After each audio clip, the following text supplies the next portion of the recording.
Testing, testing, testing. 1, 2, 1, 2.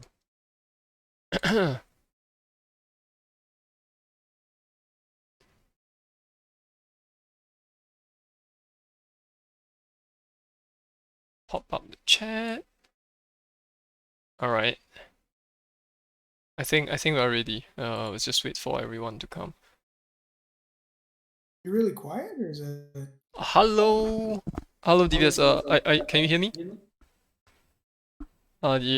There's probably gonna be echo because John is currently in my room. Hello. Yeah, you're I really don't. quiet. Too quiet. Hang on, just one moment. Quiet. Huh. I can turn you up though on my end. Oh, right. Just So I didn't make any changes to the audio settings. Hang on, output. I can adjust my output volume. No, you don't have to do that. I'm already because it'll Yeah. mess with the Is it setting that I'm messing with now. is it better now? Is it better now? Yeah, it's better now. Yeah, I turned you up. Oh, nice, Put you at nice. 140. Yeah. Right. Okay. Anyways, if there's any echoes later, it's because uh, yeah, John is using his. Damn it, John is using his laptop mic. Yeah, and it's picking out whatever I say. Mm, Yeah. John, why didn't you bring like a special mic or something? Not my fault. or earphones or Yeah. earbuds. Okay. Anyways, how's everything? Pretty good. Busy week. Busy 2 weeks 'cause I missed Busy the two last dev weeks. chat. Right. Busy with work as well. No, well, that's part of it. That's why I missed the dev chat because I worked an extra 2 days those days. One of the days was on the dev chat night. Right. Okay, hang on. Let me just get started. Maybe I guess let's get right to it then. Still the usual. Let's do a 20 about 20 minute per person. Let me run the timer. Let me run the timer. Timer. How do I do this thing? And then we'll have John start first, perhaps. Right. I'll turn off my mic so that I think you. Wait. Do I need to turn off my mic? Yeah, I do. Right. Uh, does this work better? Right. Alright, okay. Let me share my screen. Maybe I can just use your mic instead. Yeah, maybe. Does it work? Yeah, DBS, can you hear? How did you go quiet, Jenny? Hang on. It's because I'm far away. Bump it Oh, up. okay. Yeah. Testing. Is this better? Hello. Wait. Why did you get further? It's okay. It's okay. I think I'll just let John do the presentation. Yeah, okay, fine. This week, some gameplay. Look, spotlights. Wait, oh no. Yay, spotlights on the lamps. Kind of weird. Shooting and death and yay. So, John, can you do it slowly? okay. So now there's like spotlights on the lamps. It's kind of not blending properly, so I gotta handle that. I have added like some collision detection, and so it's sort of like there is some gameplay. uh, and there are bugs. So like you can do this. It's not a bug. It's a feature. Power. Yeah, so that's what I've done for this week. I will get the full gameplay out next week. For reals. This time. For reals. My ass. For real, my ass. Yeah, that's it. Jimmy, your turn. Alright, fine. Okay. Devious, do you believe him when he say he's gonna get it done next week? Done? No. No, yeah. See, no one believes you, John. Done? No. But more progress? Yes. Yes, there's more progress. Hopefully more than 5 minutes of coding. Yeah, yeah, yeah, yeah, yeah. Alright. Um, I guess it's my turn. One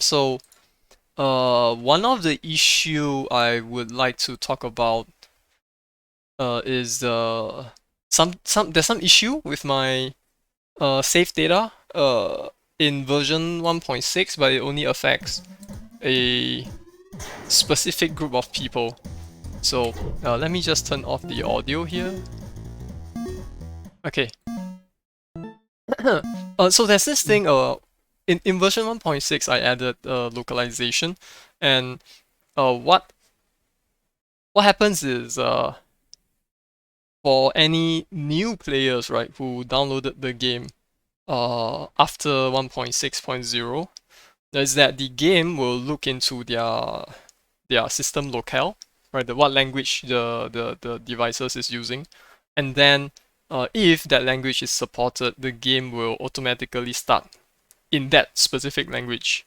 That's what I coded it to do. But for existing players, basically players who already have the game installed before 1.6.0, what I did was I don't want to just suddenly change the language of the game, because what I think is my belief is that players in general don't like changes. Like this kind of changes, right? Like unfamiliarity is not something that people respond very well to. So what I did was I have like this variable in my save data. Let me show you game save data. Right. So I have like a whole bunch of stuff here, and there is this very first. Oh crap! I can't zoom in. What the hell? Wait, Oh, are you sharing your screen? oh, I'm not showing my screen. Damn it! No, yeah. I thought you were just talking and then you were Oh like no! gonna share it or something, I'm sorry. Let me share it now. Uh, my apologies. So is it showing now? Wait, it's loading. Okay. Now it's showing. Are you showing? Oh, fantastic. So I have this class, right, or struct that has a whole bunch of variable, basically the data that I needed saved. And this very first variable here is called version. And basically it started at version 1. And now, right, because I needed the specific behaviors to take place, right, for existing players, now I've changed this number to say version 2 from version 1.6.0 onwards. So what happens is when I start the game, uh, if if the version number is say 1, right, I have this function here, handle save data version upgrade. If the version is 1 here, what I do is I just forcefully set it to English, because that was the language that the players have been playing in prior to 1.6.0, right? And then following that, I then changed the version number to 2. That's what I did to for existing players, so that when they update the game to 1.6.0, right, the language doesn't suddenly change. And it worked, right? It worked. I published the game. Then I realized something. For people who have been using Cloud Save since before 1.6.0, what happens is that every time if they were to change their language, right, say, or now that localization is supported, they might want to change to another language. What happens is when they turn off the game, right, and come back to it again, right, it always reverts back to English. And the reason is because with Cloud Save turned on, the save data, the cloud save data comes in not at the very start of the game, right? It takes a while for the data to be retrieved from the cloud, and then when the data comes in, right, it comes in with the save data version as 1. right? And that is the cloud version of the data, and I use that data to overwrite everything. So the next time player load up the game, right? What's going to happen is that the game will say, hey, it's version 1, so I'm going to revert back to English. So that was a very silly mistake on my part. So what I do now, right, is that I don't just call this function, handle save data version upgrade, locally. When the cloud save data comes in, right, I also call this function on that cloud saved version of the data. And I think that should fix the problem. I hope. So I will have to test it. I've already tested it locally on PC, but I will have to test it on device as well. So that's one thing that I found. No one has reported the bug yet because I think it's a very specific issue. You have to be an existing player and you have to be using Cloud Save and you have to be not playing in English to notice that problem. Yeah, so it's not like a high priority issue. Okay, so that's one. Let me show you something else I've done. So I've been working on I've been working on what do you call that? Unlockable backgrounds. I have not coded it in yet. But you can see I have like a few mock-ups. So this is the standard one. So basically the original, and then I have like a cityscape. Oh, this is done like since last week. I'm just showing you. Right, I have this one. I have the rocky one. Right, and then the one I did last week, or rather this week, is this one already is a very abstract looking one. It's quite mono geometry, right? Because it's just shapes and you know the color is like what do you call that? Mono shaded or monotone? Looks underwater. Looks underwater? Oh, Yeah. idea. Maybe I can make some changes to it and it'll be like underwater. Or like almost like a seaweed, right? Like waving seaweeds. I can do that. I can do that. Yeah. You know what? I'm gonna write that down so that I can And the export that. sides look like waves. Yeah. Let me just write that down. Underwater. Yeah, I'm kind of running out of ideas as well. Alright, so I have this. And then What about yesterday. space? Space! Yeah, I could do space. I can draw some the Milky Way in the background maybe. Hopefully I have a brush for that. And then I did the desert, which is like very simple. It's a very simple doodle, I suppose. But of course, like all of these, right? When I export them, I have to export them in layers, and each layer, right, actually respond to the beats of the music. So that's that it will be the template I'm adhering to. So that's for the background. Let me save that. And then I have another one. Yesterday I started working on a new character. So it's requested by a bunch of us in the server. So I do the Moai character. Alright, that's basically a stone face, I'm right? surprised you had the legs. Yeah. I'm Yeah, I had surprised you didn't do like the water bottle or something, like where it just runs Oh, around. yeah, I could, but have you played Super Mario Land on the Game Boy? If I have, it's been It's like been a decade or Yeah, something. more than a decade, right? Yeah, it's a very old title. And that was my very first experience with Mario. Um, late in the game, right? There is a Moai inspired character, and the character has legs too. And I guess it must be because of that uh drawing legs for it. So I have that. Oh, I'm in the new trying. Mario too. Yeah, in the new Mario as well, right? In the new Mario as well. Yeah. Yeah, called Moai, right? MOE hyphen EYE. Yeah. In Mario, it's called Moai. I'm going to call it Moai as well, but it's spelled Moaye. Aye is pronounced I, right? Yeah. Moai. I, yeah. Moai. Anyways, I know it's a stone face, but I try to give the forehead a little weight because the forehead is huge, right? I want to make it such that when each step it takes, the forehead will like droop down a little bit, so it's just a tiny touch.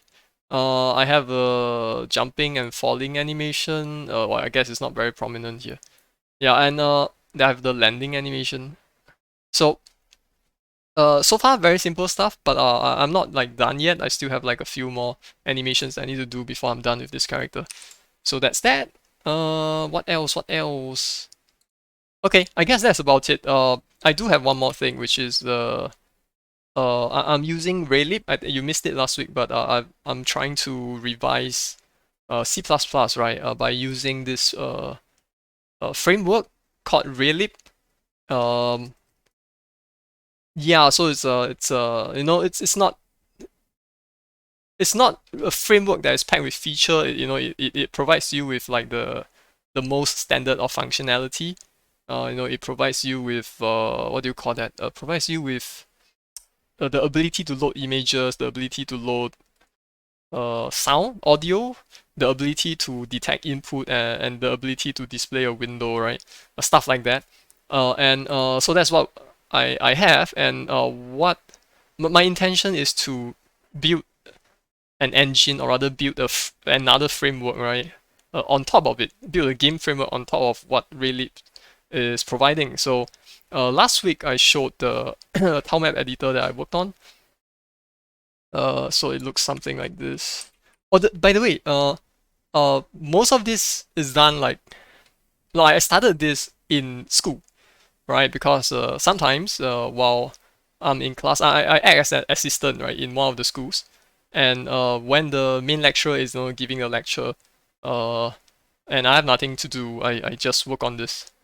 So just trying to make good use of time, I'll say. But as you can see here, right, I have like the tile set. I can set the tiles accordingly. Right, it's basically stuff that GameMaker does for us, right? I'm trying to recreate it.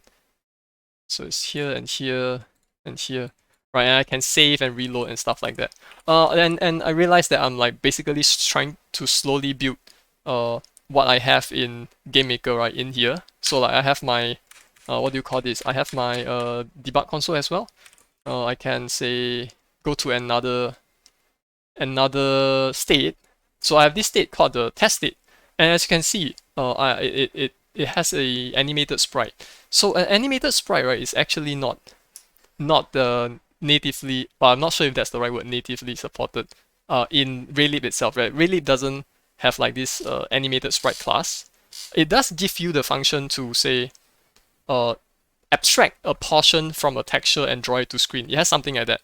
So I built a sprite class on top of what Raylib has provided. So I have like where's my class? I have like a C sprite class. Let's just check out the header, right? So I have a sprite class. I have an animation struct as well, right? So again, right, trying to recreate what the GameMaker already provides. And this part may not be very nice. John, if you have any uh uh uh violent opinions or opposition to how I write it, please let me know as well, right? But if you notice, I have this function in my main.cpp. I have this function called load sprites, and the way it's set up, does it not look a little bit like Hexflixer when we first were? Yeah, it does, right? It looks a little bit like it. So John and I used to work with Hexflixer, which is a game framework, but without the editor stuff, right? So I realized that after using GameMaker, right, just how much easier life is with an editor, right? You want to load an image, right? You literally just import it into via the interface provided by GameMaker, and then your everything is basically handled for you. So here I have to manually type it here, and I think hopefully one day this is not my specialty, like I'm not familiar with this, but hopefully one day, right, I can automate these 3 lines. Like I can run the script, right, look at this folder, and then it will just automatically generate the code necessary. Yeah, but that's not my specialty. I think this is something that John is will have a much better idea on what to do. You think? You have to run the server, right?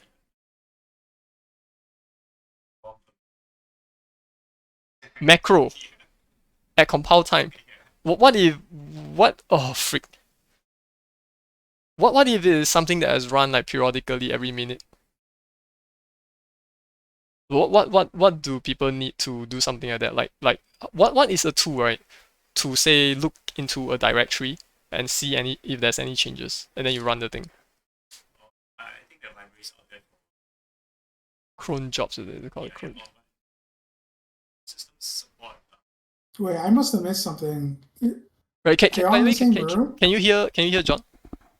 No, not at all. Oh right, sorry, John. You might want to turn on your mic. Right. So I think like file systems these days they support like what do you call it? They support watching, monitoring of file watching events. So like when you make modifications of a file, like you get an event, it calls your callback, and then you get notified to perform an action. You can perform actions on these kind of events, file system events. So that's something you can look into if you wanna, if my animation file changes, I will rerun my script to generate the new code or something like that. So how do you run this code that detects any changes? You need to write like some kind of file system. You need to integrate with the file system. But I'm sure there are libraries to do that. But basically it's just integrating with a file system library, that the file watching library, and then providing a callback to run when modifications occur. Does that make sense? Right. I I think I get it. That's cool. just get it run every It's a separate process that I have to run, right? Separate program that I have to run, right? File watching is. Yeah, the file watching is not a separate process. Like file watching is, you can just do some calls. Like if you were to do it natively, you would just call into some operating system functions to do that. The library is just extracted out for you, but it doesn't have to run as a separate process. But of course, you can always just wait. I forgot. Were you trying to like rerun your game when you make changes, or you want it dynamically, like at runtime? Oh, it detected a change has occurred, and I want to reload my animations. Not necessarily reloading the game. Like I'm not talking about hot reloading, right? I'm talking about just like this function, right? I might put it into an external file, and that external file may get updated periodically, depending on what I have in my folder. Yeah. Oh, okay. Different. I think I was talking about something different again.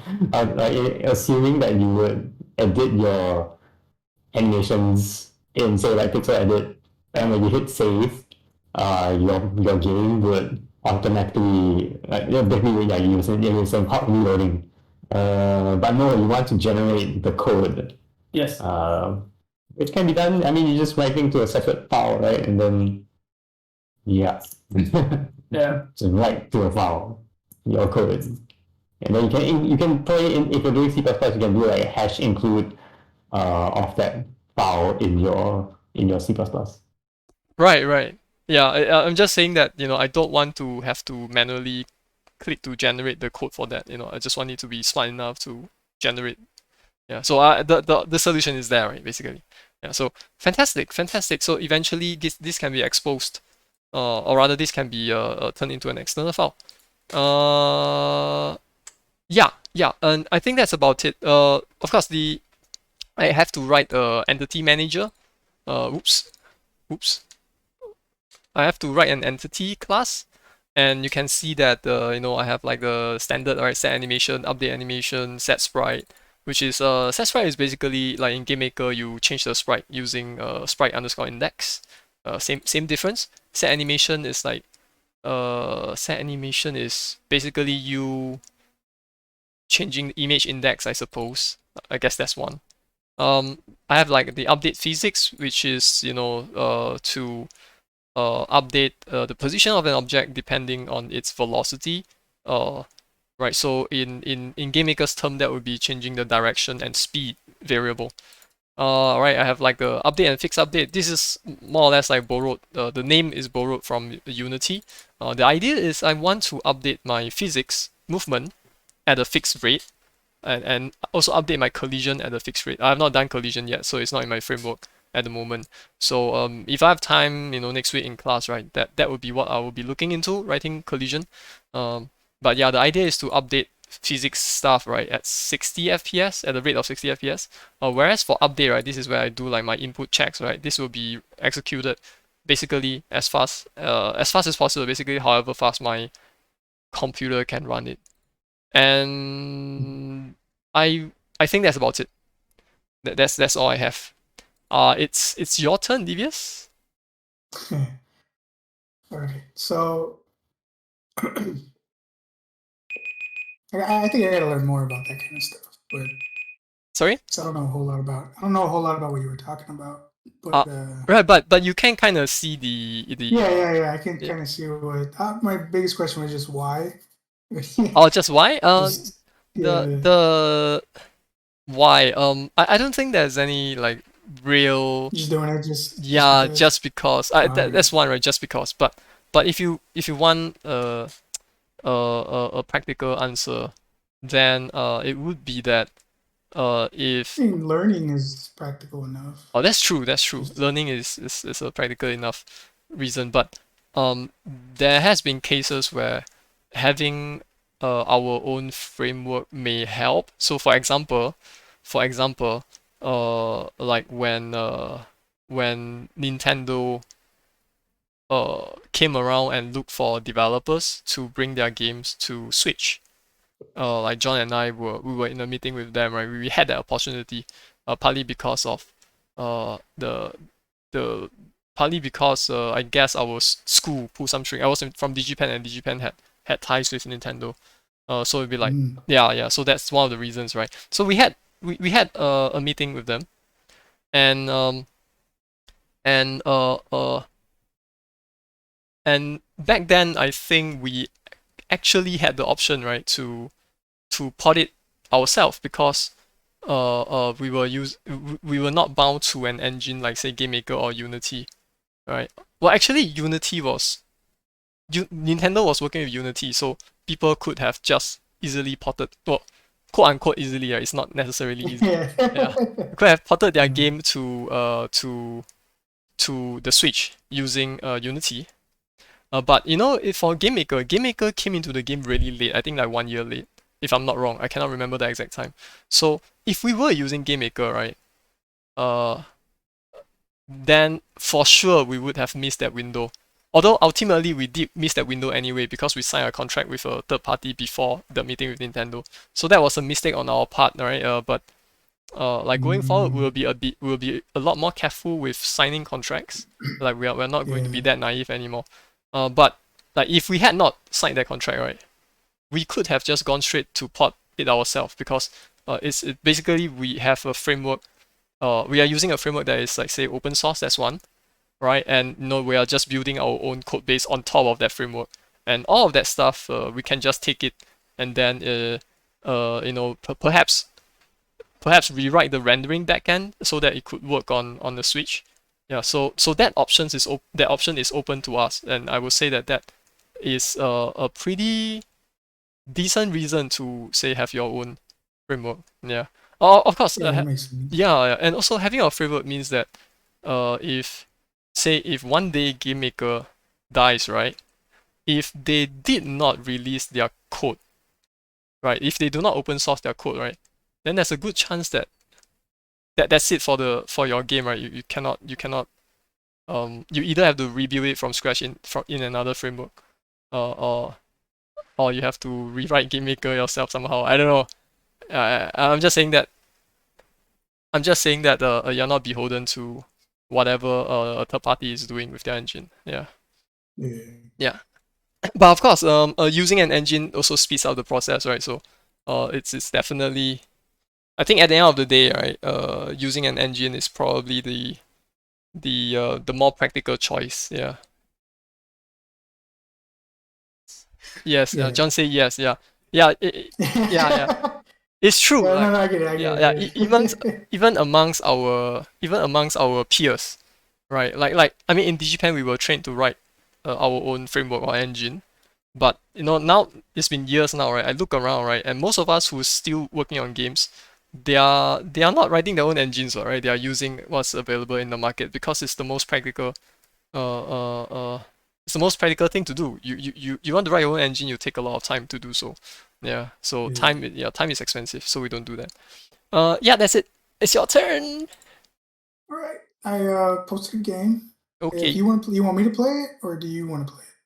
Uh, do say again. Oh, you have a There's a game. yeah, A new it's link. a new game. Okay, okay. Yeah. Wait, a new game? Yeah. What? What? Yeah. Hang on, let me stop streaming first. Actually, technically two new games, but one of them only took like an hour and a half to What? make. Where's your link? Hang on. Wait, Oh, Eye you of the get that's Crown. it's the bigger game. The smaller game is this one. Hang on, am I Wasn't for a downloading it? jam or anything. I was just made a joke in a server, and I was like, I I'll just have make that a played game. Curse You. Hang on. John needs Oh to yeah, see that's right. this. Yeah. Hang on, That's hang right. You on. saw the new Yeah, yeah. yeah, That one I just made it public. I was like, fuck it. I like that one. Curse You is funny. It's funny. Hang on. You might want to oh, okay, I guess I'll run it. John is here with me, or he will see it. But you might want to explain what's what's going on here. Yeah, it's really easy to explain. Are you gonna stream it, or you want me to like pop in on the? Oh, I guess I'll stream it then. Sorry, let me just. But I could just pop in the Twitch. Oh, that works too. That works too. So that helps. Yeah. I'll have a little bit of latency though. That's up to you. Oh, then in that case, I'll just stream it. Oh, okay. Yeah, I'll just stream it here. Can you see it? Wait, I'm opening. Room is open.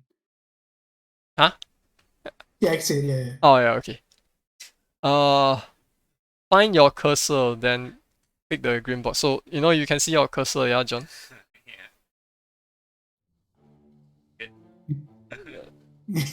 Correct me if I'm wrong, Devious, but the goal, right, is to Just click the green click the box. green. Yeah.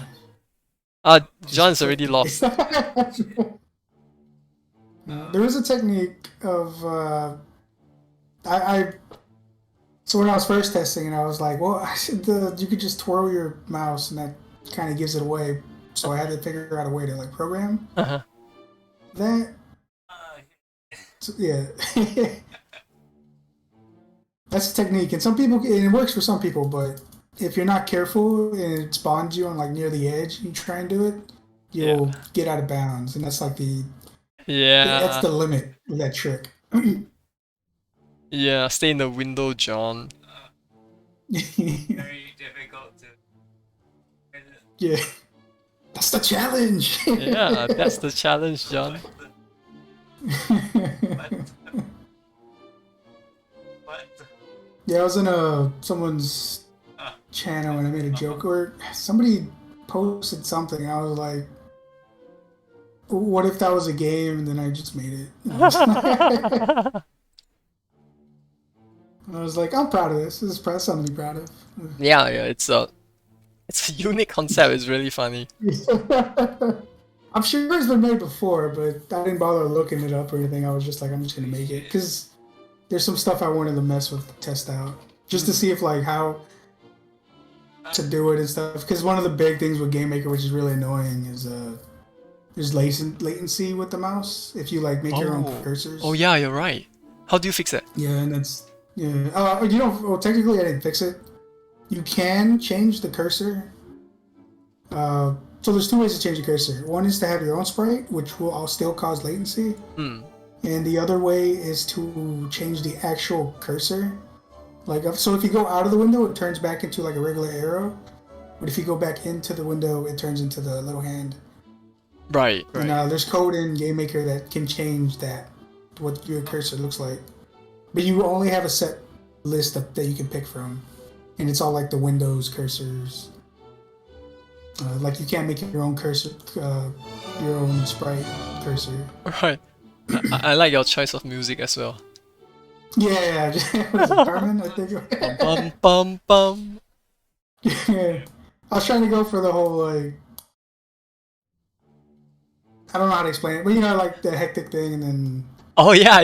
going with the classical music. Yeah. Yeah. I think John is better at this game than I am. Hang on. Oh, there you go.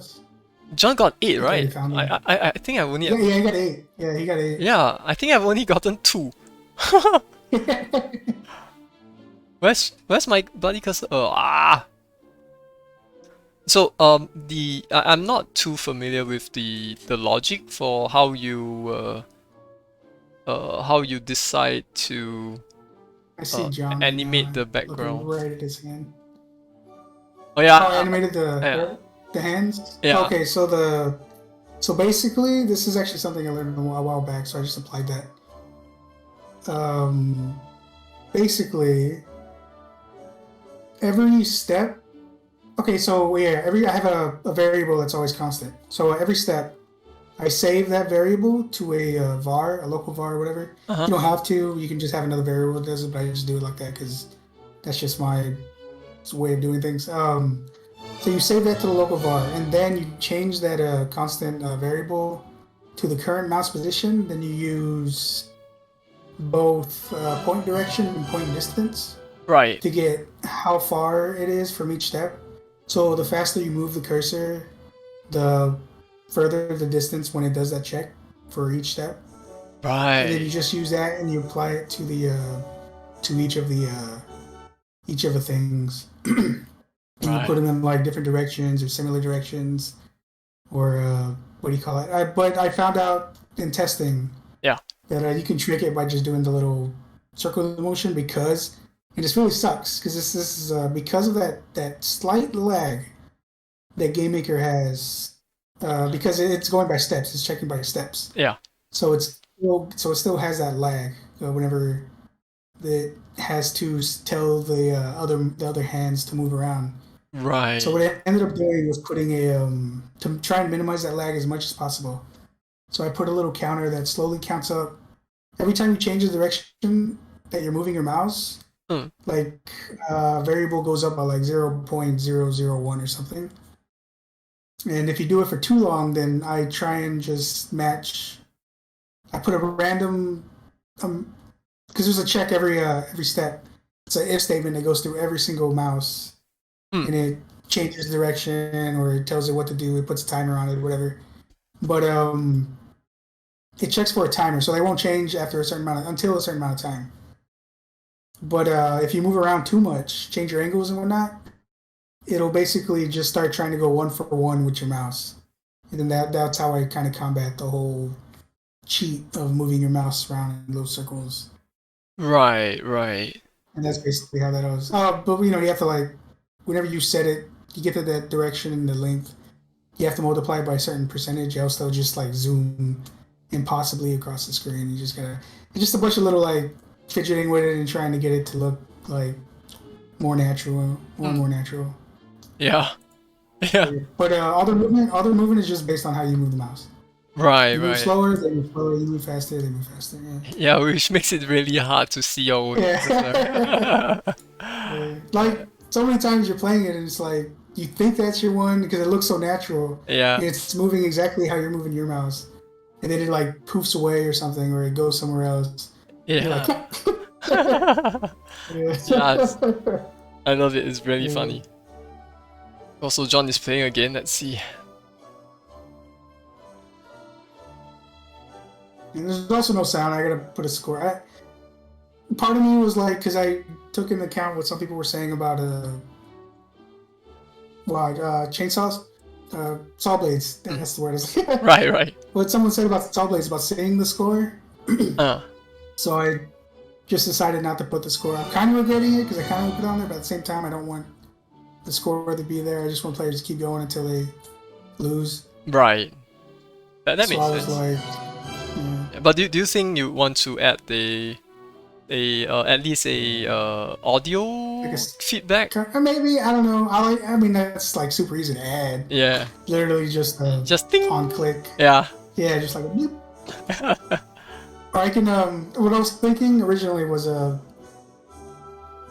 cutting out that part in Carmen where it's done, and it's just using that as the confirmation for clicking the green button. Right. see if. But I didn't test it or anything. We got 9. Look at that. Oh, John got 9. What is that, John? Mm.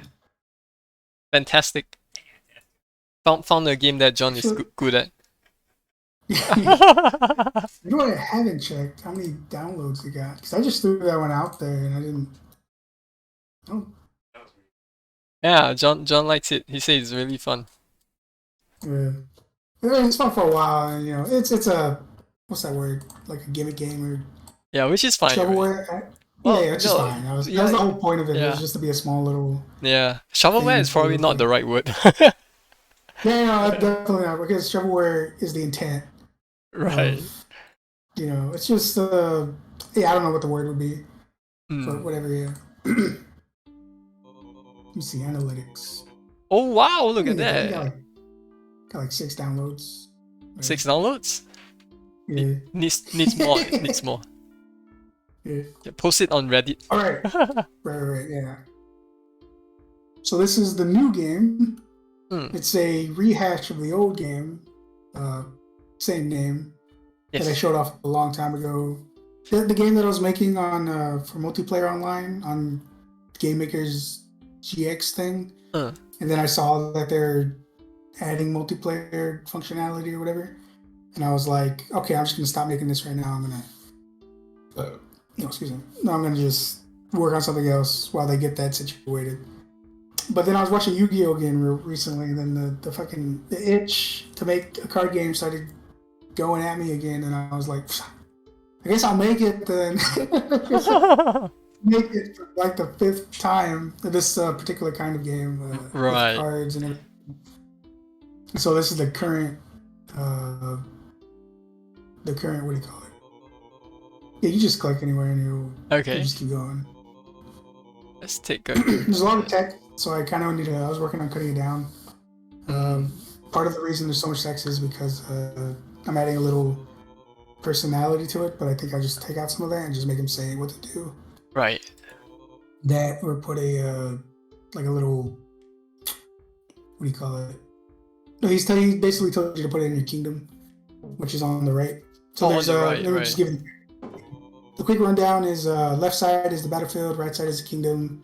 You play your cards mostly in the kingdom, but you can play cards on the right. I mean on the left in the battlefield after doing certain things. Right. So I need the villager. Yeah, you can also skip all this down. If you press skip, which is right there in the top right, it'll skip all tutorial. Right. I can just give you the rundown. Yeah, it's fine. There's a rulebook in the top left. If you put that guy down, you'll no, put the guy down first. Okay. There. I don't know what's gonna happen if you click it while it's. Oh. Yeah, just click that. Yeah, and then open the thing. Yo. And this is all the rules. All the rules are in there now. I just finished it earlier today. And it just goes over everything. It's quite a Yeah. quite a lot of stuff. So it's one of those games where it's like once you get it, and you pretty much just understand the entire game. But up until that point, it's a little hard to explain. I'm gonna try and explain it to you real quick, like in a short way. Right. Okay. Go back to the. Well, you can just play around with that if you want. I'm really proud of the way how the robot came out, like turning the page and everything. It just feels good. Yeah. And I really like how it. Looks good. Okay. So I. Okay. So you play your cards in the kingdom. Left side is battlefield. Right side is kingdom. If you look on your cards on the right, you're going to see the little symbols above the cards' heads. Ignore the health and the attack right now. So you see on the villager, you see the house and the castle. If you hover over those two symbols, it'll like show a little tooltip of them. Yeah. Oh. Okay, so those are called requirements. When they're the same thing, either they're both in a red box or they're both not in a red box. So those two aren't in a red box. And if you look at the card to the right of it, that one's in a red box. This one? Right there, yeah. Yeah, you see how it's in a red box? In a red box. I don't quite understand. Red. In a. I might have to fix that and make it more apparent. But So if you look at the hammerman, which is the This guy one. directly to the right. Yeah, okay. Now if you look up, you see the little face, Yeah. and you see the border around the face. They see the what around the face? The border, The right? border. Okay. You see the red border, right? Yes, yes. Okay, yeah. That's a different kind of requirement. That's called a training requirement. Any card, anytime you see that, you have to play that card onto that card. So you have to play the hammerman on top of the villager. Something like that. Yeah. Oh. Yeah, and that's called a training requirement, and the other one's called a control requirement. For the one without the red box, you just have to control that card. If there's two of either one that are the same, this is why it's difficult to explain it. Right. If there's two that are the same, you only need to control one. So, like, if you look at the villager, he has a house and a castle. Yeah. And so you only need to have a house or a castle. And currently you have a castle. Right. So you can play him in the kingdom. Right. Oh, the only reason why I can have villagers is because there's a castle here. Yeah. Ah, right. Right. But you can build a house, because the house requires... House. Let me see. Which one is the house? House is here. It's red, so that means I'm... Wait, I can still use it. Wait, why is it... Oh wait, they're all red. Okay. Sorry, I got confused for a bit. I thought because you label that all of the labels, like villager and hammerman, I just realized that because it's red, right? I thought it meant that I couldn't build it. Okay. Let me just put it here. I never considered that. I was just using it as a name. But yeah, I never considered that. Yeah, but do you understand the requirement system? Yes. Because that's honestly the most difficult part to explain. I think. I'm pretty sure it is. Yeah, that's the most difficult part to explain. Just the requirement system. If they're the same, you only need one. If they're different, you need both. If there's only one, then it's the only one. So. Right. So for the hammerman, it only has one and it's in a red box. That means you only have to play it on that card. For the soldier, you have to play it on the villager and you have to control barracks. Yeah. Because they're different, and that's pretty much it for playing cards. So, Another important part is the requirements. The control requirement, the one without the red box, has to be unexhausted, so it can't be exhausted. If you move a card, it becomes exhausted. say again? So if you move a card, it gains exhaust. So if you move the knight to the left. To the left here? To the battlefield. The battlefield. Oh, like that? Yeah. He gains exhaust. Oh. The one exhaust. Yeah. So you have to control the card for the control requirement, and it has to be unexhausted. So for example, the hammerman has an ability, and I believe when he uses that ability, he gains exhaust. I can't remember. He changed so many effects. Right. Can we fix it? No. I'm supposed to protect the magic well. Yeah. Right. Some of them are very specific, like the hammerman can only use his ability on a card that's in the same zone as him. Right. The hammerman so, can only use... Oh, okay. Wait, also got to make it to where you can't just heal the well. That's Yeah. Because as you can tell, currently the code sees the mana as HP as well, but it's completely different because you use mana to also pay for other cards and whatnot and do other things. Your magic well, whatever. All right, okay. So you see that timer on the top left? Top left. Yeah. Okay. Right there. Oh, this one. Yeah. Okay. Basically, as you do actions, that little blue marker goes by. After 10 actions, you go into the combat phase, which is what you're in right now. When you're in the combat phase, that's the only time you can actually attack. So, right. In the combat phase, both the combat phase and the build phase take up 10 actions. So after 10 actions in the combat phase, it goes back to the build phase, and then no one can attack each other. And that's when you build up your army. And then the timer circles back to the combat phase, and then you can start fighting again. Oh. And it just does that constantly. But the big the big hook or whatever you want to call it, the big thing is that all actions happen at the same time. So since it's the battle phase right now, if you select one of your knights and you attack a card, Like that? well, yeah, you'll attack it, but attack the skeleton when he pops up again. Okay. Yeah, so right now just do something, just move a guy or something, because when you move a card too, it also takes up an action. Right, right. So does this cause an action if I put the Yeah, if you play a card, it takes an action. right? Yeah. And Now then you I can attack. attack the dude. So he attacks and you attack, but deaths aren't applied until after all the actions are taken. So let's say your character has 1 health, like what just happened. Let's say your character has 1 health and they have 1 health. They attack at the same time, so they kill each other. Right. But so like one doesn't take priority over the other. So there are cases where, let's say you attack. There are cases where you can attack somebody, but because of their action that they're going to take, they're already going to die. So you basically waste your attack. As an example, so like let's say your knight attacks a skeleton, but that skeleton's attacking someone else, but it was going to die from attacking that other person anyways. Oh. So you end up wasting your attack on the skeleton because he was already going to die. But you never know what your opponent's actions are going to be, and I coded it to where the enemy doesn't know what actions you're going to take either. So it's all like kind of random. But I put a weight system on some of the attacking. I had to add some more weights to it, but yeah, that's basically the whole concept. Right. You have all the pages. They're called sovereigns. It's like think of them as archetypes in Magic the Gathering or in Yu-Gi-Oh. Right. This game was inspired mostly by Yu-Gi-Oh! Duelist of the Roses, which is a video game. It has some inspiration from Magic the Gathering. It has inspiration from Stratego. And it has inspiration from another game that I can't remember.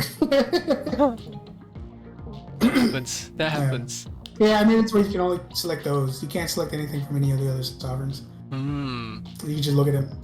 Oh yeah, another big thing is all the art is AI right now. Right. I want to hire actual artists to make the art, but that costs money and Right.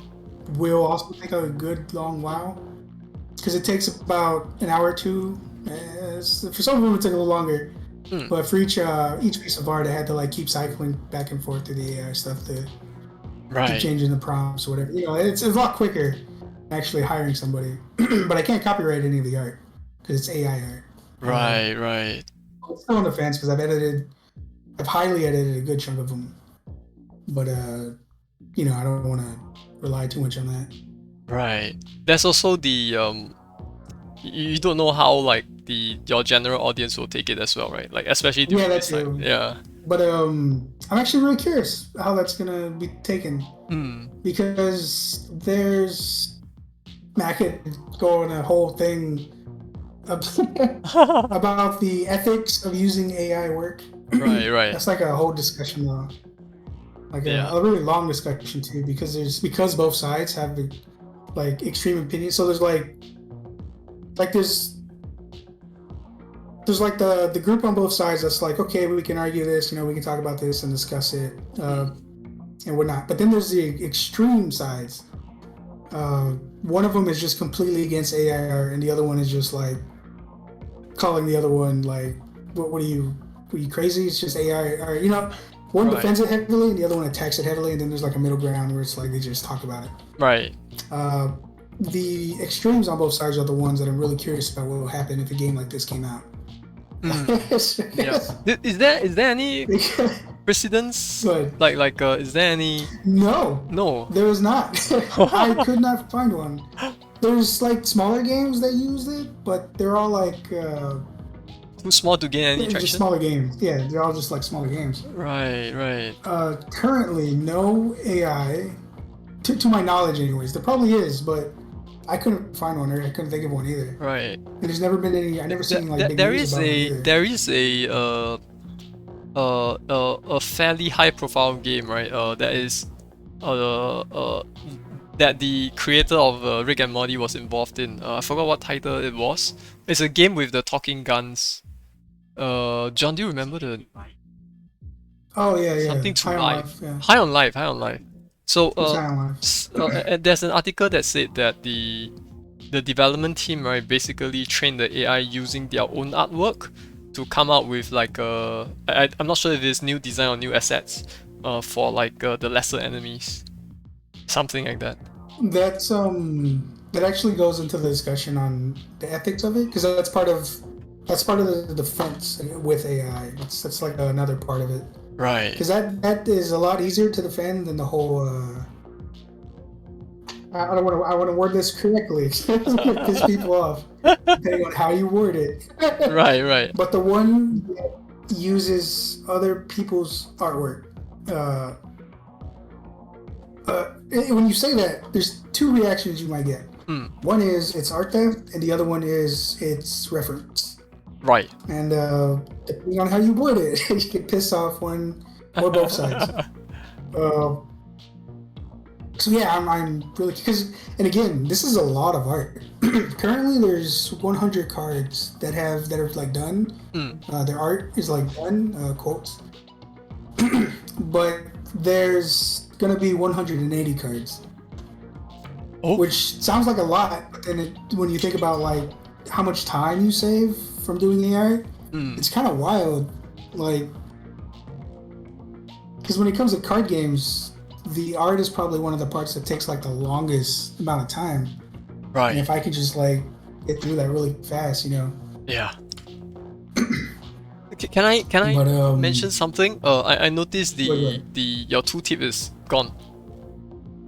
Oh, when you use the mouse scroll, it'll turn it off and on. Oh, okay. I must have accidentally did that. Okay. Yeah. I gotta put that somewhere on there and put like a little eye, basically information icon somewhere that turns off and on whenever you click it. I just haven't added it yet. But yeah, that's yeah. It's to like quickly change it back and forth, because I was like, I could just put a button that turns it off and on, but then that becomes tedious to go back and forth if you want to check a card. So I was like, I'll just make it a mouse function. Right. Bank 1B token. Oh crap! I couldn't. You gotta play it on a yeah. Oh, a fort. Wait, I don't have a fort. Ah, sorry. Hang on. Let me turn off the timer. Okay. What the heck was that? Yeah. The timer went off. Okay. Damn, was that 20 minutes already? Time flies, right? Oh, it's okay. It's Yeah, okay. yeah. We can still keep talking about this. I'm trying to figure out how to. Is there a fort? Oh yeah, here. So does it matter how I'm placing the cards here? Yes and no. Okay, yeah. This is another important thing. So if you look on the knight, and you look at their traits, which is the darker red right there. Yeah. You see where it says shield? Yeah. Yeah, okay, so shield is a special trait. Basically what that means is it has a special effect. It tells you in the rulebook, like if you go in the back, or in the middle of the rulebook as well for combat. But basically, yeah, right there. Go back to the end. Or stay there. That's another one. Right there, just stay there. Okay. I'll stay On here. the bottom right, the last word. Oh. Yeah, that's what shield is. And then there's ranges as well. So how shield works is basically what it says. It's it keeps the card that's under it or behind it, however you want to word it, from being attacked. That's nice.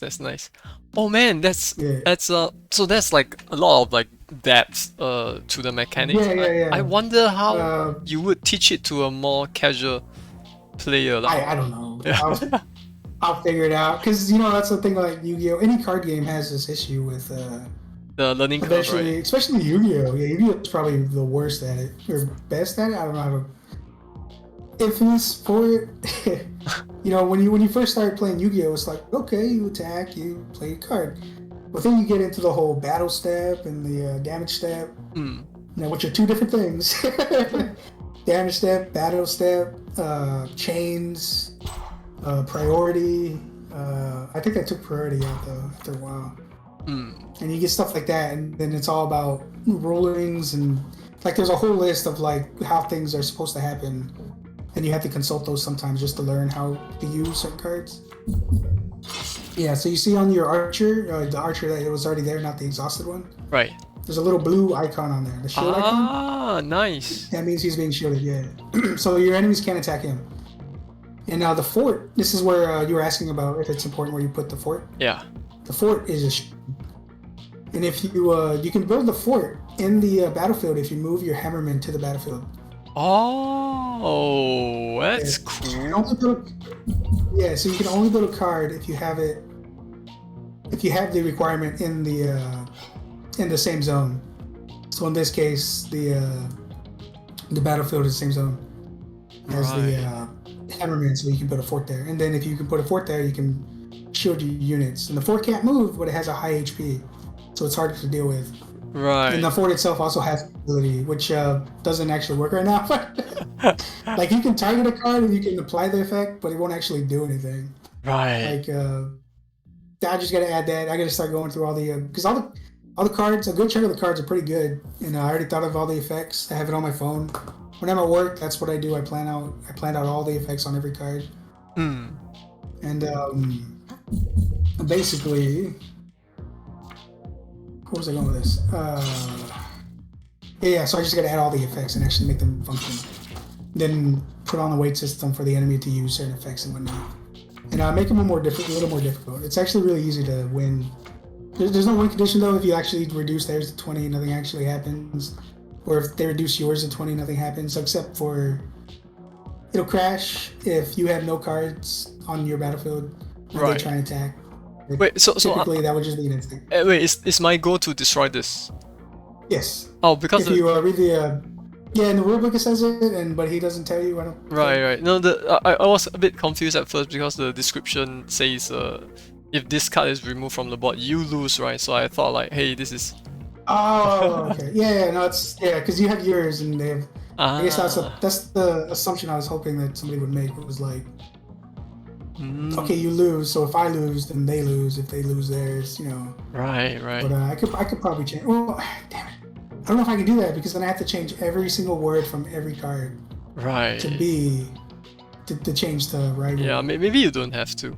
But yeah, you mentioned being able to destroy their magic well. Like, how do I do it? Because I can't seem to target.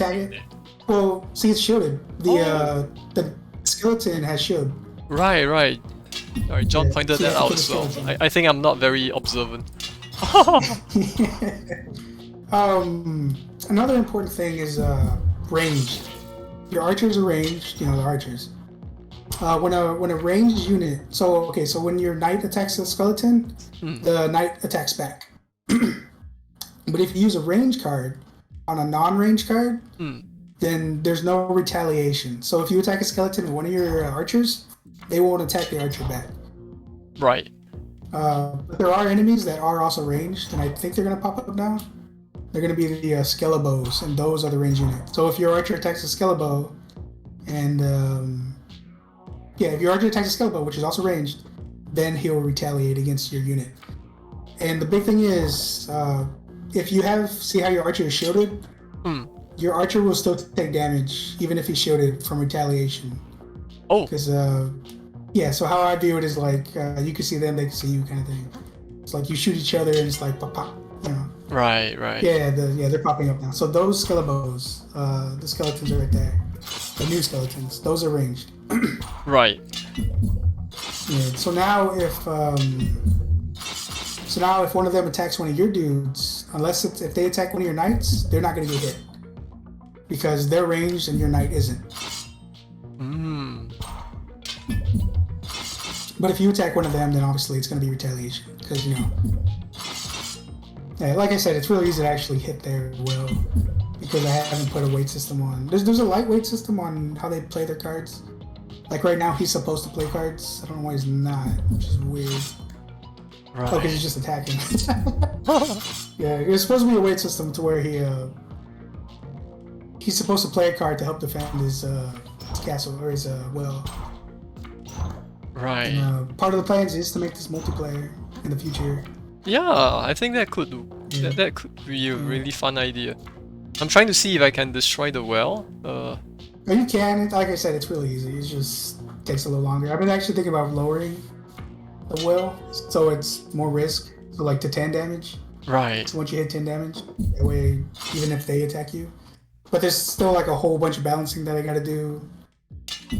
Like right now, the Hammerman is actually really powerful because he can just constantly. Also, nothing costs anything. There's gold costs, but like I don't take it off or anything. Right. Yeah.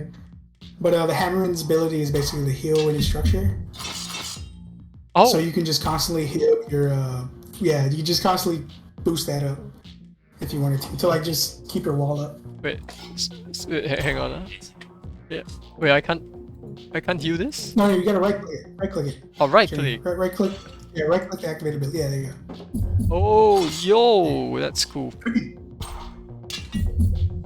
And then the archers also. Every card's gonna have an ability. It's not always gonna be like ability that you can activate, but for example, the archer has an ability. The soldier has an ability. So like, did you play a house? Oh yeah. So if you use a soldier in your kingdom, you can boost their attack up. If I use soldier on my what? Kingdom? Use your soldier's ability. Your kingdom is yeah. Oh, I just his attack went up. Oh. Yeah. He loses health, but he gains attack. And he's supposed to exhaust too, but he just didn't. Right. I gotta fix that. But basically, you can now use your house to heal him to go back up to his max HP. You can. So now he's basically a stronger knight. So if you look at the house. Houses. Bottom left. Right there. Oh, you damn. See him? He goes up. Yeah. So does that mean that I should build a house here as well? Yeah, you can do that. Yeah. And then you can start healing your dudes. Yeah. Yeah.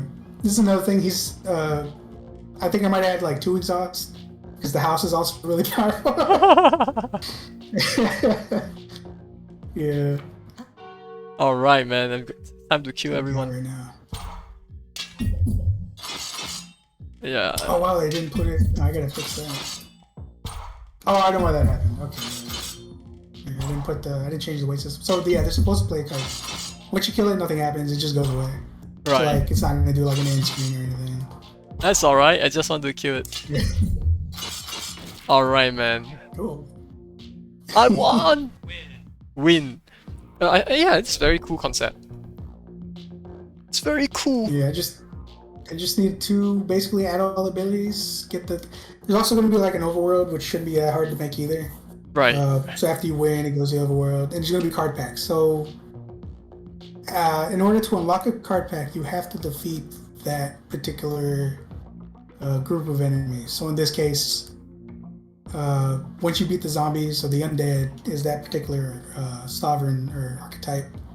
Once you beat the undead, you unlock the undead pack, and then you buy the packs, and then you unlock the cards, and as you unlock the cards, you can start using them. So that's why you have access to all those on the right, but you won't have access to them right now, or in the future you won't have access to them. You have to unlock them slowly, and you start learning about new cards by fighting the enemies. Right. And you just unlock more and more, and then you just open the packs, and that's pretty much the whole game. Yeah, that's cool. All the way up. You have the entire game loop thought out. That's cool. Yeah. I just have one question now. What what about your Krula and Team's Paradise? I don't know, man. It was. God, I keep saying this because I have to say it this way because I feel like not saying it like this is unfair. It's disgustingly easy with how fast I was able to make this art. Right. Like I can see how this is a problem for any artists because let's say I wasn't planning on hiring more artists or hiring artists at all, whatever. Right. And I wasn't gonna make my own work. I could just like the things you can just get away with. It's just wild. Like yeah. If you just look through all the cards, all that is just AI art with some edits. But I only edited them to add a little bit more personality to them. Like the villager look completely different. Well, not completely. They don't look completely different, but look very different. I don't know if I have art. I think I might have deleted it, but yeah, the villager looked different, and I gave him the whole eyes and the eyebrows, the "you serious right now" face. Right, That right. kind of look. Mm. That I actually had to give him more personality. Before he had like deadless eyes and a really crooked looking nose. He looked like some kind of wannabe. Shoot, who's the Apple guy? I just forgot his name. Apple guy? Steve Jobs? The main, yeah, Steve Jobs. Yeah, he looked like a weird Steve Jobs. Right. Oh, with the turtleneck, right? Yeah. Yeah, with the turtleneck. Nice. And yeah, but before that, yeah, that's what he looked like. So I had to edit him and fix him up and make him look more, give him more character basically. Right. Some of them I'm not super happy about, but I was like, well, I'll just have it for place because that's all this. All of the art right now is just placeholder art, but it's like really good placeholder art, you know? Right. Right. Yeah. Yeah. So which goes back to the whole ethics of like, if I was somebody that didn't want to pay people to make art, I could get away with this. Like I could do this, like just make the art, and it'd work. Yeah. It'd just work. Yeah. Yeah. Yeah. It does look very legitimate, right? Yeah. Look at that. But what I was actually looking for at first was more cartoony look. That's why the first 5 cards look very cartoonish. Like this one? But Villager. yeah, you see, I was like a little because the villager was actually inspired by Olimar. Right. From, Oh yeah. Pikmin. Yeah. Yes. Yes. Yeah. And I think I cropped the hat onto the archer. Whatever. I'm not part of the archer. I'm not a big fan of his look going on there. I might end up changing him, but because he looks kind of voxel-y. Right.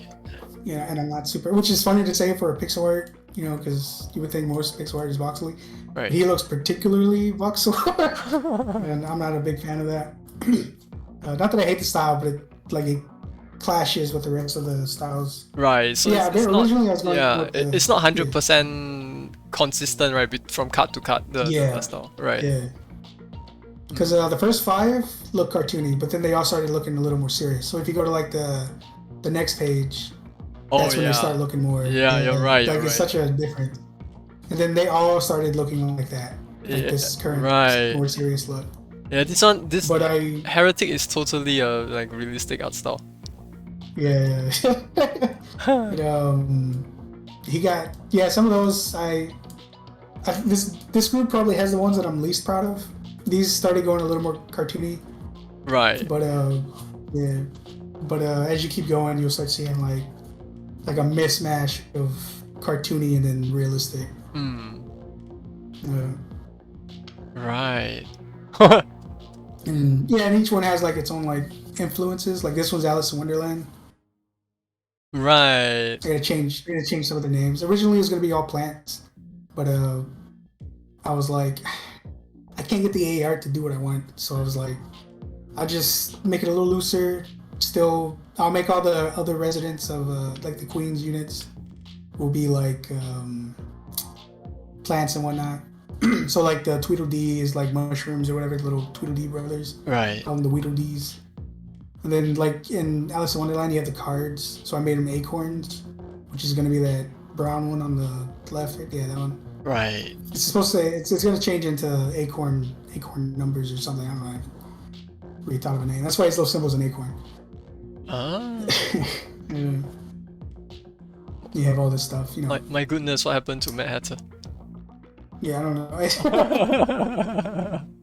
I wanted something like, so that's me constantly trying to get a plant, make it look more plantish. So I was like, I'll just.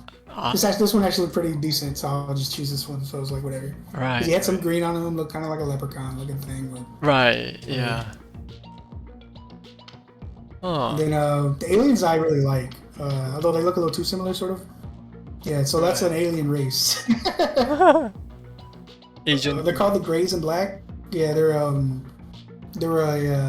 parody of the Men in Black. Yes. So they all have like their own little agents and whatnot. Except Men in Black uses letters, but I just went with So Yeah. each of their names has to do with black and white.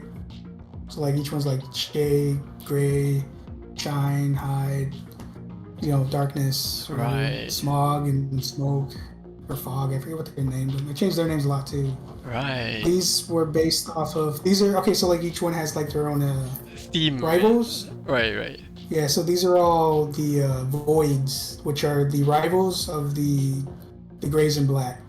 Basically, the criminals are the voids, Right. and the grays and black are trying to capture them. That's why the grays and black's whole theme is like putting counters on stuff, because it's like arresting or something, like handcuffs or whatever. Right.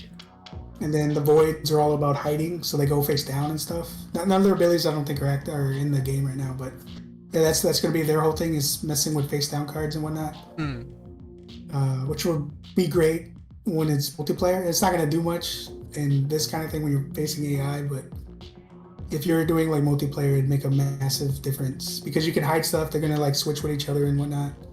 No, that's right. No, the aliens changed.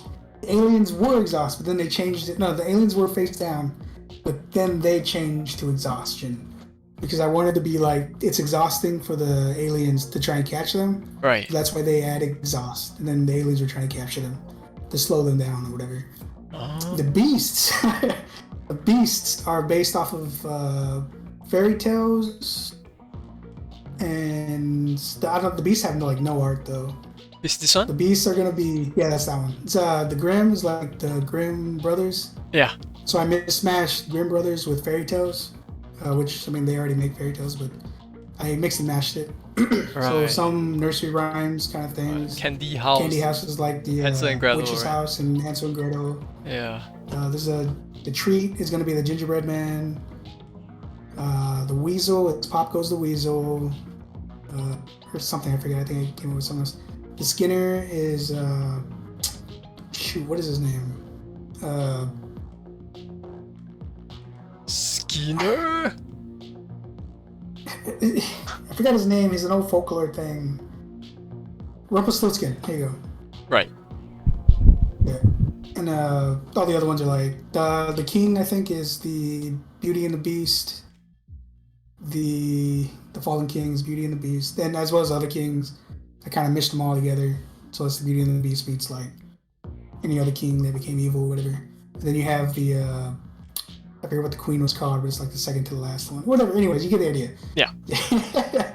Yeah. So that's their whole thing going on there. And then you have like the these are basically the I gotta fix that. It's weird. These are basically the cards you can't play. So like you'll see like the castle you can't actually play, the well you can't actually play, and the one right next to it's gonna be like minions, which is gonna be like spawns. So like other cards that spawn other cards, but you can't actually play them themselves. Right. That kind of stuff. Like the glass, the willow, what the hell, like willow chalice or something like that. I forget what they call it. Below chalice. Willow the chalice. It's in the fourth from the top. Off from the. Look at that. Yes. It's gonna be the chalice. Fourth one. This one. Right. Yeah, and that one's ability is basically gonna be able to spawn little will-o-wisps with different abilities or whatever. Right. Yeah. It's cool, man. All right. So Yeah, I'm having yeah, having fun with this. ton of fun working on this. Yeah, I'm having a ton of fun with this. So next week, Coming up with the. will we see more of this, or will it Oh, be something? you know what? I am so focused on this. Like, I've been going hard on this. This is what, 2-3 weeks of work, Right. and I've just been like hammering down on this, finding all the art, figuring out what their abilities are. This has just been my main focus. So I haven't touched any other game except this one since 2 weeks ago. Right. And so I think we might just start seeing more of this one, because this is like, I've remade this game like 5 times. So it's like such a passion project for me. Hell, I might even release it for free, to be honest, because of the AI art thing and the whole controversy that might stir up. I'll see. I'll do like probably a Patreon thing or something, and just donations. Yeah. That could be one way to go about it. Yeah, and I could be like, if you want original art, like I want original art, but if you want to help get that original art, you can just donate, and Right, I can get start funding hiring that artists. way. And like, yeah, and I'm gonna build a community probably on like finding the artists. Like, if you want to see this artist actually make art for this game, Mm. you can like suggest them and whatnot. And I'll think about it, whatever. Obviously, I'm not gonna pick them just because they suggest them, because I have to be picky. Yeah. But and also, I got to be able to pay for it. So Yeah. they can't be out of my pay grade, Yeah. out of my I budget. I I guess think what you it can is. find artists on Fiverr as well. Oh yeah, definitely. Yeah. Well, I want to be careful with that one because Fiverr, in particular, Mm. I've seen some horror stories. Oh yeah. So I want to actually talk to the artists, and because I don't want them to make like all the cards. I want them to make like sets of cards. Mm. And the idea is to probably also, that's what the last page of the rule book is, the signatures. I want the artists and other influenced people or whatever to actually sign the back of the book, and their Oh, signatures will be there. Yeah. yo, that's cool. Then I'll put the credits in the front, so it's more readable instead of just a signature. Right. That's a cool idea. Yeah, that's what the plan is there.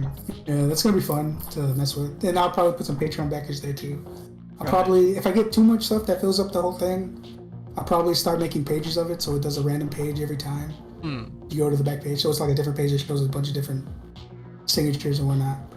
I can just keep going like that. Or just have it scrollable. That's the other idea. That way people can just go through it if they want. Yeah. Just a bunch of people. Yeah, that'll be fun. Yeah. Nice. All right then. Looking forward to see more next week. So shall we recap? Yeah. Choppy chop, John. Yeah. Gameplay for reals. This time for reals.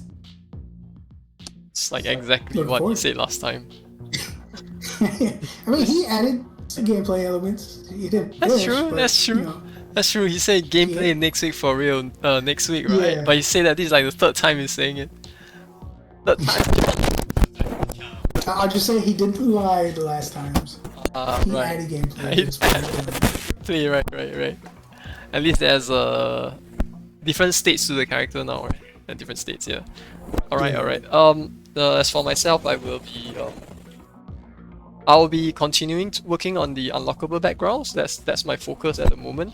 That reminds me. I also need to send some text for localization, specifically Vietnamese. Right, I promise GOE I will localize to Vietnamese as well. And yeah, I think that will be my focus for next week. Your turn. I plan on Shipping the adding game. more art. Yeah, basically, it's honestly with how the pace that I'm going at this, I should be able to finish this in like a month. Like everything. Yeah. Because again, just getting the art is just so fast, and as you can tell, so much of the art is already done. Like I'm only missing the beasts and some of the other cards, like patches and the other, like three other ones. And all the abilities are basically already planned out. I just gotta put them in and program them. Which, so now that I have a whole system and how to like do that, that's gonna go by real fast. So that's what I'm planning on. Adding art, adding abilities. Wait, there's something I'm missing. Something before the last thing. Art, abilities. There's some bugs here and there, right? That you want to fix. Yeah, there's some like simple bugs, but that's like already planned with like the winning state to actually win a match or a Right. duel. Like some abilities not working isn't really a bug; it's just they're not programmed. So I just gotta do that. Right. I think all of their abilities are actually programmed. So like all their stuff works except for the fort. That's the only one that doesn't work. Oh, there's also a tiny UI bug. Oh yeah, here? that's a bug. Yeah, that's a bug. Yeah, that is a bug. Right. I actually don't know why that's happening. Oh no, yes I do. I know why that's happening. I know exactly why that's Only happening. the last Okay. two buttons seems to be giving that problem, right? Yeah, it's just those. Yeah. I think it's just moving around some sprites because it's looking at a sprite and the sprite just isn't there. Right. That particular frame of it. Whatever. Art, abilities, The last thing is gonna be balancing after I get everything in. You're gonna have like the card packs, the overworld, but that's like before balancing and stuff, just to get the full loop. I think that's it. All right, Is man. that it? I think that is it. Yeah. Well, Yeah, that's a lot of stuff already. Yeah. Yeah. I imagine you're well on track to release another commercial game this year, right? Well, actually, you're on track to release at least two games this year. Technically, I guess if you want to count the Yeah, I mean, if you do want to finish up Team's Paradise, yeah. yeah. Well, I guess 3 if you want to count. Cruella? Curse you. Oh yeah, curse you. Right, but curse you. It's not like a In terms of like commercial game, I would say. commercial potential, maybe that's not the focus anyways, right? For curse you. Yeah, it's already done. I'm not gonna mess with it anymore. Right. It's a one. What do you call it thing? It's a But gem. I did learn some stuff. Yeah, I did learn some stuff working on it, which is part of the goal of working on any project. All right, that's cool. Well, I guess talk to you all again next Sunday, same time. All right, man. All right, thanks for the chat. See you next week. Hang on, eh? Right. All right, bye. See you then. See you. Bye. All right, that was fun. It's a fully playable game, John.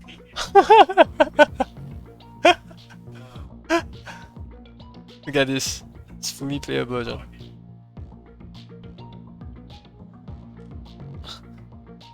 Oh, Devious has had a bunch of card game prototypes before. Yeah, I've played one, a horror themed one as well.